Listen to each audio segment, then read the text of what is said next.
Hello అండి, అందరికీ welcome to learn with me Pratyusha. ఈ వీడియోలో నేను డిగ్రీ సెకండ్ సెమిస్టర్ సాంస్క్రిట్ వాళ్ళకి పాణిగ్రహణం లెసన్లోంచి శ్లోకాలు ఎక్స్ప్లెయిన్ చేయబోతున్నాను. అలాగే మీ చేత చదివించబోతున్నాను. దానివల్ల మీకు ఏ శ్లోకాన్ని ఏ లైన్ ఏ విధంగా పలకాలో తెలుస్తుంది. నేనైతే ఇది తెలుగు, అలాగే ఇంగ్లీష్, అలాగే సాంస్క్రిట్ 3 భాషల్లో కూడా శ్లోకాలన్నీ ఇవ్వడం జరిగింది. చాలామందికి సాంస్క్రిట్ చదవడం రావట్లేదు, ప్రొనౌన్సియేషన్ డిఫికల్ట్గా ఉంది, అందుకని తెలుగు లేదా ఇంగ్లీష్లో రాయమని చెప్పి అడిగారు. అందుకని నేను వాటిని ఎలా ప్రొనౌన్స్ చేయడం అనే దానికోసం మాత్రమే తెలుగు అలా ఇంగ్లీష్లో శ్లోకాలు ఇవ్వడం జరిగింది.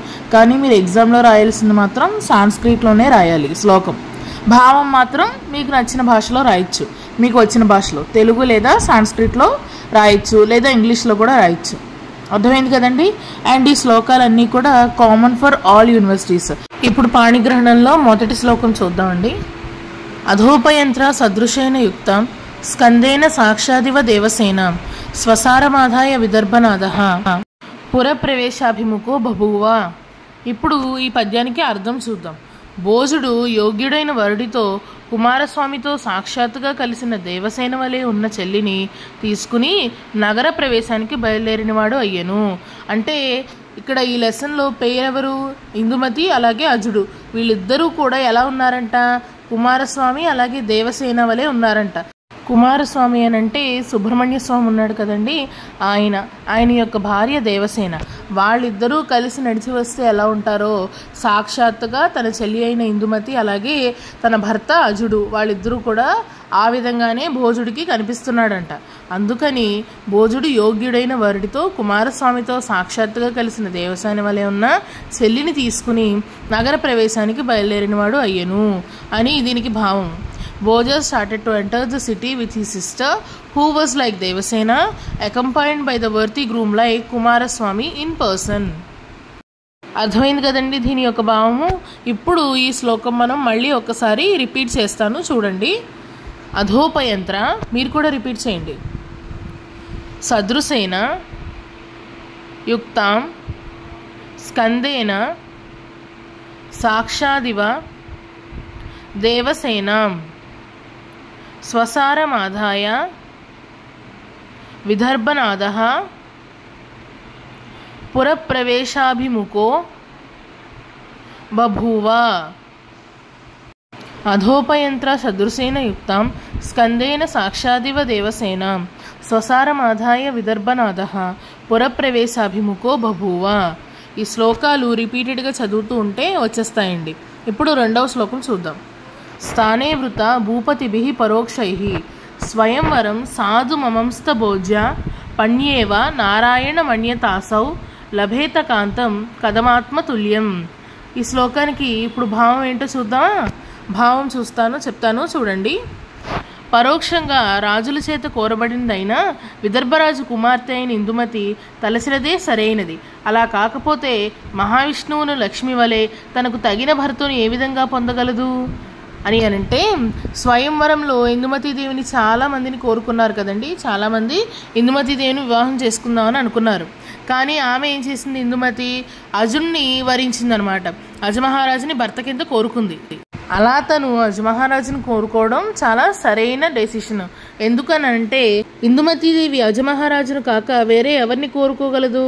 ఎందుకు అనగా లక్ష్మీదేవి తనకు తగిన వరుడైన శ్రీ మహావిష్ణువునే కదా కోరుకుంది.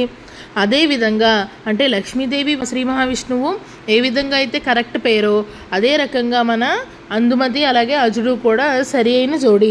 అందుకని ఇందుమతి ఈ అజమహారాజును కోరుకోవడంలో సందేహం లేదు. వాళ్ళిద్దరే ఒకళ్ళకొకళ్ళు సరి అయిన జోడి అని దీనికి అర్థం అనేది వస్తుంది. అర్థమైంది కదండి. Though many kings indirectly expressed the desire of marrying Indumati, the daughter of King Vidarbha, the choice of Princess Indumati is the right decision. If it doesn't happen, how can she get a suitable husband just as goddess Lakshmi chosen Lord Mahavishnu? అర్థమైంది కదండి భావము. ఇందుమతీదేవి అజుడిని తన భర్త కింద పొందడంలో ఏ విధమైన సందేహం లేదు. లక్ష్మీదేవికి శ్రీ మహావిష్ణువు ఏ విధంగా అయితే తగిన భర్తో అదే రకంగా అజుడు ఇందుమతీదేవికి తగిన భర్త అనే మీనింగ్ దీనికి వర్తిస్తుంది. ఇప్పుడు ఈ పద్యాన్ని మనం ఇంకొకసారి చదువుకుందాం. నేను చదువుతూ మధ్యలో గ్యాప్ ఇస్తున్నాను కదండి, అప్పుడు మీరు రిపీట్ చేస్తూ ఉండండి. శ్లోకం ఎలా చదవాలో మీకు కూడా వస్తుంది. స్థానే వృత భూపతిభిః పరోక్షైః స్వయంవరం సాధు మమంస్తభోజ్య పణ్యేవ నారాయణమణ్యతాసౌ లభేత కాంతం కథమాత్మతుల్యం. స్థానే వృత భూపతిభిః పరోక్షైః స్వయంవరం సాధు మమంస్తభోజ్య పణ్యేవ నారాయణమణ్యతాసౌ లభేత కాంతం కథమాత్మతుల్యం. ఈ విధంగా శ్లోకాలు అనేవి రిపీట్ చేస్తూ చదువుతూ ఉంటే, అంటే కంఠస్థం చేస్తూ ఉంటే మీకు ఖచ్చితంగా వచ్చి తీరుతాయి. ఈ తెలుగు అలాగే ఇంగ్లీష్ మీకు కేవలం సౌలభ్యం, అంటే కంఫర్ట్ కోసం మాత్రమే ఇవ్వడం జరిగింది. మీరు రాయాల్సింది అయితే శ్లోకం సాంస్క్రిట్లోనే రాయాలి, తెలుసు కదండి. కానీ భావం మాత్రం మీరు తెలుగులో కానీ ఇంగ్లీష్లో కానీ రాయొచ్చు. ఇప్పుడు తర్వాత పద్యం చూద్దాము. పరస్పరేణ స్పృహణీయ శోభం నచేదిదం ద్వంద్వమయోజయిష్యత్ అస్మిన్ ద్వయే రూపవిద్యా నయంతః పత్యుః ప్రజానాం వితథో భవిష్యత్. ఇప్పుడు ఈ పద్యానికి అర్థం ఏంటో ఇప్పుడు మనం చూద్దామండి. భావము: అందరి చేత మెచ్చదగిన ఇద్దరిని అన్యోన్యంగా కలపనిచో బ్రహ్మ ఈ జంటను సృష్టించుటకు కలిగిన కష్టము వ్యర్థమయ్యేది కదా. అంటే ఎంతో చూడముచ్చటగా ఉన్న ఇద్దరు, వరుడు అలాగే వధువు అయిన అజుడు అలాగే ఇందుమతి, వీళ్ళిద్దరినీ కూడా ఒకటిగా కలపనిచో, అంటే ఒకటి చేయనిచో, పెళ్లి పేరుతో ఒకటి చేయనిచో ఈ బ్రహ్మ వీళ్ళిద్దరినీ ఈక్వల్గా చాలా ఎలిజిబుల్గా సృష్టించాడు కదండి. అతని యొక్క సృష్టి చాలా వ్యర్థమయ్యేది, అంటే వేస్ట్ అయ్యేది అనే అర్థం మనకి ఇక్కడ వస్తుందన్నమాట. If the couple worthy to be appreciated by all have not united, the efforts of Brahma to create the couple will become in vain. అంటే వ్యర్థమవుతాయి, వేస్ట్ అవుతాయి. బ్రహ్మ కనుక ఆ ఇద్దరిని పెళ్లి పేరుతో ఒక జంటలాగా కనుక కలపకపోతే, అజుణ్ణి అలాగే ఇందుమతిని కలపకపోతే బ్రహ్మ యొక్క సృష్టి వ్యర్థమయ్యేది అనేది ఈ పద్యానికి యొక్క భావం అన్నమాట. ఇప్పుడు ఈ శ్లోకం ఇంకొకసారి చెప్తాను చూడండి. పరస్పరేణ స్పృహణీయ శోభం న ఛేదిధం ద్వంద్వమయోజ ఇష్యత్ ద్వంద్వమయోజ ఇష్యత్ అస్మిన్ ద్వయే రూపవిద్యా నయంతః పత్యుః ప్రజానాం వితథో భవిష్యత్. పరస్పరేణ స్పృహణీయ శోభం నచేదిదం ద్వంద్వమయోజ ఇష్యత్ అస్మిన్ ద్వయే రూపవిద్యా నయంతః పత్యుః ప్రజానాం వితథో భవిష్యత్. అర్థమైంది కదండి ఈ శ్లోకం. ఇప్పుడు తర్వాతి శ్లోకం కూడా మనం చూద్దాం. రతిస్మరౌ నూనమిమావభూతాం రాణ్యాం సహస్రేషు తదా హి బాలా గతేయమాత్మా ప్రతిరూపమేవ మనోహి జన్మాంతర సంగతిన్యం. ఇప్పుడు ఈ శ్లోకం యొక్క భావం ఏంటో మనం చూద్దామండి. ఇందుమతి మరియు అజుడు ఒకరినొకరు విడవని రతి మన్మధులై ఉంటారు. ఎందుకనగా అనేక మంది రాజులు ఉన్నప్పటికీ ఈ ఇందుమతి తనకు తగిన అజుణ్ణి పొందెను. ఇది తగినదే, మనస్సు కిందటి జన్మన కలయికను తెలుసుకోగలదు కదా అని దీని యొక్క అర్థము. ఇందుమతి అండ్ అజ must be Rati and Manmatha who do not separate from each other. Though there are many kings, Indumati gets Aja as her worthy husband. It is suitable. Their mind knows the union of previous birth. వాళ్ళిద్దరూ ఒకళ్ళకొకళ్ళు ముందు జన్మలో తెలిసే ఉంటారు, అందుకని ఈ జన్మలో కూడా వాళ్ళిద్దరే భార్యాభర్తల కింద అయి ఉన్నారు అని దీని యొక్క అర్థం అన్నమాట. పద్యం ఇంకోసారి చెప్తాను, నాతో పాటు రిపీట్ చేయండి. ఏ శ్లోకం ఎలా చదవాలో మీకు అర్థమవుతుంది, ఏ లైన్ ఎలా ప్రొనౌన్స్ చేయాలో తెలుస్తుంది. నాతో పాటు రిపీట్ చేస్తూ ఉండండి. నేను మధ్యలో స్పేస్ ఇస్తున్నాను కదా, ఆ స్పేస్లో మీరు మళ్ళీ ఇంకొకసారి అంటే ఆ పదాన్ని ఏ విధంగా ప్రొనౌన్స్ చేయాలనే విషయం తెలుస్తుంది. అర్థమైంది కదండి. నేను మళ్ళీ ఇంకొకసారి శ్లోకం చెప్తాను, మీరు నాతో పాటు చెప్పండి. రతిస్మరౌ నూనమిమావభూతం రాణ్యాం సహస్రేషు తదా హి బాలా గతేయమాత్మా ప్రతిరూపమేవ మనోహి జన్మాంతర సంగతిన్యం. రతిస్మరౌ నూనమిమావభూతం రాణ్యాం సహస్రేషు తదా హి బాలా గతేయమాత్మా ప్రతిరూపమేవ మనోహి జన్మాంతర సంగతిన్యం. అర్థమైంది కదండి ఈ శ్లోకము. ఇప్పుడు తర్వాతి శ్లోకం చెప్తాను చూడండి. హస్తేన హస్తం పరిగృహ్ణా వద్వాహ సరాజసూను సుతరాం చకాసే అనంతరాశోకలతా ప్రవాలం ప్రాప్యేవ చూత ప్రతిపల్లవేన. ఇప్పుడు ఈ పద్యానికి మనం అర్థం తెలుసుకుందామండి. మీకు మొత్తం 6 శ్లోకాల్లో పాణిగ్రహణంలో 1, 3, 6 ఈ 3 శ్లోకాలు చాలా ఇంపార్టెంట్. ముందు ఈ 3 వచ్చాక అప్పుడు మిగతా 3 చదువుదురు కానీ. ఈ పద్యానికి అర్థము, రాజకుమారుడైన అజుడు పెళ్లి కుమార్తె చేతిని తన చేతిలో పట్టుకుని దగ్గర ఉన్న అశోక చెట్టు చిగురును తన చిగురుతో కలిపి మామిడి చెట్టు వలె మిక్కిలి ప్రకాశించెను అని అర్థం వస్తుంది. అంటే పాణిగ్రహణం మీకు లెసన్ పేరే ఇక్కడ కాన్సెప్ట్ అన్నమాట. ఈ పద్యానికి కానీ ఓవరాల్ లెసన్కి కానీ పాణిగ్రహణం అంటే చేతిలోకి చేయి తీసుకోవడం. అంటే వరుడు అయిన అజుడు తన చేతిలోకి వధువు చేతిని తీసుకున్నప్పుడు చాలా సంతోషించాడంట. ఎలా సంతోషించాడు?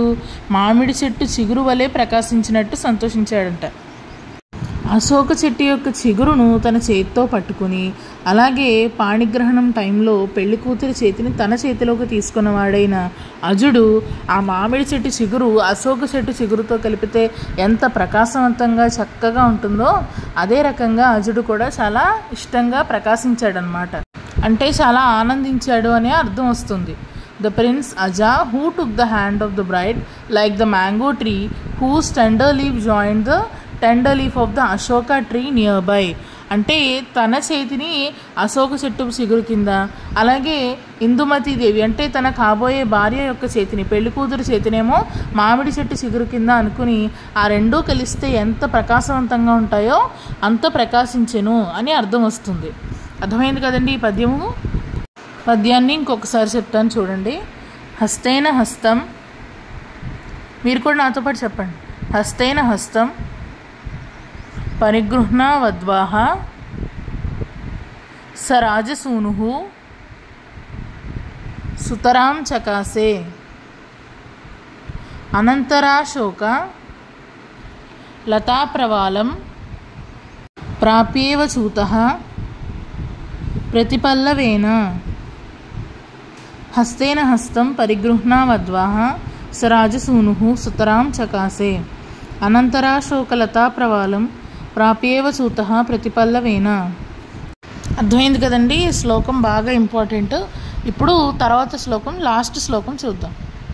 తా రాఘవం దృష్టిభిరా పిబంత్య నార్యోన జగ్ముర్విషయాంతరాణి తదా హి శేషేంద్రియ వృత్తిరాసాం సర్వాత్మన చక్షురివ ప్రవిష్ట. ఇప్పుడు ఈ శ్లోకానికి భావం ఏంటో కూడా చూద్దామండి. ఆ పురస్త్రీలు కన్నులతో అజుణ్ణి చూస్తున్న వారై వేరే విషయాలను గురించి ఆలోచించలేదు. అది నిజమే, వాళ్ళ యొక్క ఇంద్రియాలన్నీ కన్నుల్లోకి చేరినట్లుగా ఉండెను. అంటే ఏమిటి? అజుడు అలాగే ఇందుమతి పురప్రవేశం చేస్తున్నప్పుడు, అంటే నగరంలోకి అడుగు పెడుతున్నప్పుడు అక్కడున్న ఊళ్ళో ఉన్న స్త్రీలందరూ కూడా, నగరంలో ఉన్న స్త్రీలందరూ కూడా అజమహారాజు ఏ విధంగా ఉన్నాడో చూడ్డానికి వస్తున్నారు కదండి. వాళ్ళ పనులన్నీ కూడా ఆపేసి, అంటే వాళ్ళు చేస్తున్న పనులన్నీ కూడా మధ్యలో ఆపేసి పరుగు పరుగున అజమహారాజు ఏ విధంగా ఉన్నాడో చూడడానికి వచ్చినప్పుడు వాళ్ళు ఏం చేస్తున్నారో వాళ్ళ ఇంద్రియాలన్నీ వాళ్ళ కంట్రోల్లో లేవన్నమాట. అంటే వాళ్ళ ఆర్గన్స్ అన్నీ కూడా పనిచేయడం లేదు. వాళ్ళ ఇంద్రియాలన్నీ కళ్ళలోకి చేరినట్లుగా, అంటే కళ్ళు మాత్రమే పనిచేస్తున్నాయి. కళ్ళు అజుడిని చూడడానికి తాతాలాడుతున్నాయి. మిగతా శరీరంలో ఉన్న ఇంద్రియాలు ఏమీ కూడా పనిచేయట్లేదు. అంటే ఒకళ్ళు కాటుకు ఒక్కంటికే పెట్టుకుని వదిలేస్తారు, ఇంకొకళ్ళేమో పారని నేలకు అంటుకుంటున్నా కూడా అది పట్టించుకోకుండా పరిగెపెడుతూ అజుడిని చూడడానికి పరిగెడతారు, వెళ్తారు. సో వాళ్ళ ఇంద్రియాలన్నీ వాళ్ళ కంట్రోల్లో ఉండవు అనమాట. వాళ్ళు మిగతా ఏమీ పట్టించుకోరు. వాళ్ళ చుట్టుపక్కల ఏం జరుగుతున్నా వాళ్ళందరికీ ఇప్పుడు ఒకటే మెయిన్ థింగ్ ఏంటంటే అజుడిని చూడాలి. అందుకని వాళ్ళ ఇంద్రియాలన్నీ కళ్ళల్లోకి ప్రవేశించినట్లుగా అనే విషయం రాయడం జరిగింది. దీన్ని వాడుక భాషలో చెప్పాలనంటే ఒళ్ళంతా కళ్ళుగా చేసుకుని అని కూడా చెప్పచ్చు. అర్థమైంది కదండి. ఇప్పుడు దీన్ని ఇంగ్లీష్లో దీని యొక్క భావం చూద్దాం. The women of the city who saw Aja with their eyes did not think of other things. It appeared that the work of all the senses was done by the eyes. అంటే వాళ్ళకి ఏ పని మీద కాన్సన్ట్రేషన్ లేదు. వాళ్ళ senses అన్నీ కూడా కళ్ళల్లోకి మాత్రమే ప్రవేశించినట్లుగా, అంటే కళ్ళు మాత్రమే పనిచేస్తున్నాయి అనే అర్థం వస్తుంది. అర్థమైంది కదండి. ఇప్పుడు శ్లోకం ఇంకొకసారి చెప్పుకుందాము. రిపీట్ చేయండి నాతో పాటు. తా రాఘవం దృష్టిభిరా పిబంత్యా నార్యోన జగ్ముర్విషయాంతరాణి. జగ్ముర్విషయాంతరాణి తదా హి శేషేంద్రియ వృత్తిరాసాం సర్వాత్మన చక్షురివ ప్రవిష్ట. తా రాఘవం దృష్టిభిరా పిబంత్యా నార్యో న జగ్ముర్విషయాంతరాణి తదా హి శేషేంద్రియ వృత్తిరాసాం సర్వాత్మన చక్షురివ ప్రవిష్ట. అర్థమయ్యే కదండి మొత్తం 6 శ్లోకాలు, వాటి యొక్క భావాలు. మీ సౌలభ్యం కోసం నేను తెలుగు అలాగే ఇంగ్లీష్లో కూడా ఇవ్వడం జరిగింది. నేను ఆల్రెడీ వీడియోలో ఒకసారి చెప్పాను, కానీ మీరు శ్లోకం అయితే సాంస్క్రిట్లోనే రాయాలి, భావం మాత్రం తెలుగు లేదా ఇంగ్లీష్లో రాసుకోవచ్చు. ఇంకొక విషయం, సెమిస్టర్ 1లో మీరు తెలుగులో రాసిన సెమిస్టర్ 2లో ఇంగ్లీష్లో కావాలంటే మార్చి రాసుకోవచ్చు. అలాగే సెమ్ 1లో ఇంగ్లీష్లో రాసిన సెమ్ 2లో తెలుగులో రాయొచ్చు, ప్రాబ్లం ఏమీ ఉండదండి. అలాగే ఇంకొక విషయము, నేను పత్రార్చనం లెసన్ నుంచి కూడా శ్లోకాలకి ఒక వీడియో చేయడం అనేది జరిగింది. ఆ వీడియో లింక్ మీకు డిస్క్రిప్షన్లో ఇస్తాను. అది కూడా సేమ్ ఇదే విధంగా మీకు తెలుగు అలాగే ఇంగ్లీష్లో కూడా ఇచ్చాను మీ సౌలభ్యం కోసం. మీరు రెండిట్లో ఏదో ఒక లెసన్ ప్రిపేర్ అయితే చాలు. అయితే పాణిగ్రహణం లేదా పత్రార్చనంలో అన్ని శ్లోకాలు ప్రిపేర్ అయ్యి వెళ్తే ఒకటి కంపల్సరీ ఎగ్జామ్లో వస్తుంది. And do not forget to please like, share and subscribe Learn with me Pratyusha. And also do not forget to hit the bell icon so that నేను పెట్టిన వీడియోస్ అన్ని మీకు నోటిఫికేషన్స్లో వస్తాయి. Thank you for watching. Learn with me Pratyusha.